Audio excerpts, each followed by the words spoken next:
It's personal between me and you, and I'm going to do you some serious harm, you big stiff idiot. The untouchable True School Sports Empire proudly presents something the boxing game's been missing. Hey, what's going on? It's your boy BT, and I came here to talk some boxing with the thousands of True School Sports subscribers. Now, your main man, the truth, Errol Spence Jr. You know, there's been a lot of talking crazy about the champ on Twitter, you know, mainly right now from one Victor Conte. Now, Victor Conte came out recently and he started pointing the finger and he started making a lot of accusations and criticizing Errol Spence and Yordenis Ugas because he made a claim that Ugas and Spence are not enrolled in Vada testing. He then went on to continue to flap his gums by criticizing boxing media and saying that boxing media is scared to ask the tough questions, and they're scared to ask Ugas and Spence about this when they're scared to ask them about these things because he was saying that boxing media is afraid of losing their access. Now, Victor Conte isn't wrong. Like, he's right to an extent because that does exist in boxing media. There are a lot, most of the boxing media members that regularly cover these fights are not, they don't really want to ask tough questions, a lot of them. And to be fair, at some of these media events, like media workouts and things like that, media members are advised before fighters walk into the gym at many times to not ask certain questions. So, you know, these things do happen. There's things in place to micromanage the boxing media, even if they want to ask tough questions. But as far as Victor Conte, you know, he came and he said all this stuff, right? And mind you, look, I'm a huge baseball fan. Anybody who knows me knows I'm a huge baseball fan. And I'm old enough to remember, you know, Victor Conte and the Balco scandal with Barry Bonds and Rafael Palmeiro and Sammy Sosa and all these different types of players going to Capitol Hill, you know, going on trial. I remember, you know, Shane Mosley having to go to court talking about how Victor Conte gave him EPL. So Victor Conte has a very checkered past. And it is what it is.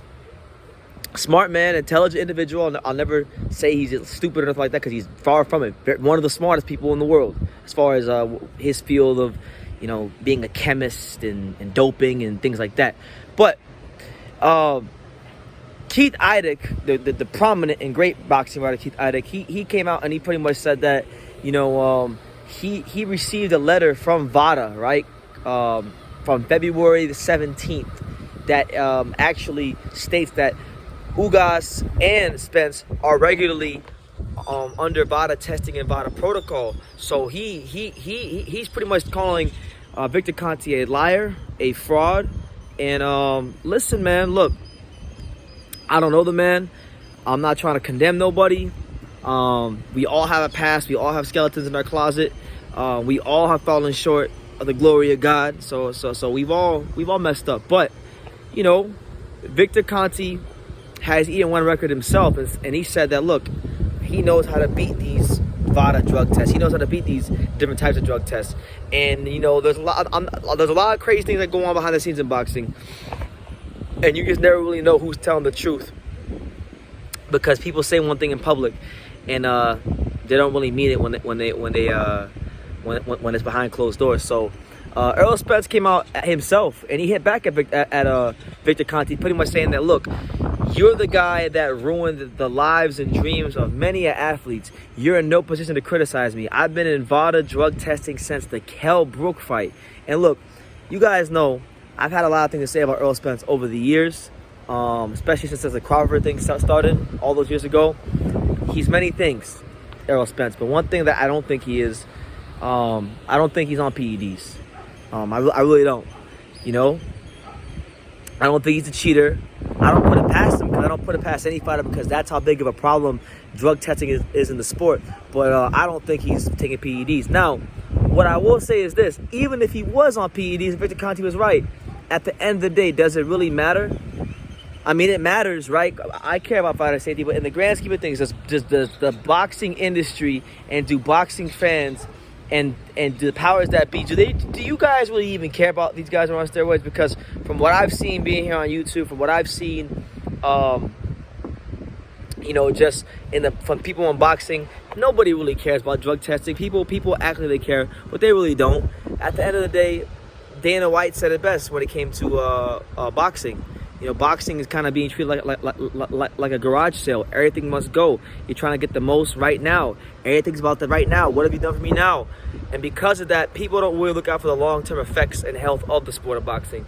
There really hasn't been a ton done to have universal drug testing, because you have USADA, who has their own set of rules. They have Vada, who has their own set of rules. They got in competition banned substances, out of competition banned substances, and then they're all governed by WADA, the World Anti-Doping Agency. So it's a lot of confusion, and the good book says that the devil is the author of confusion.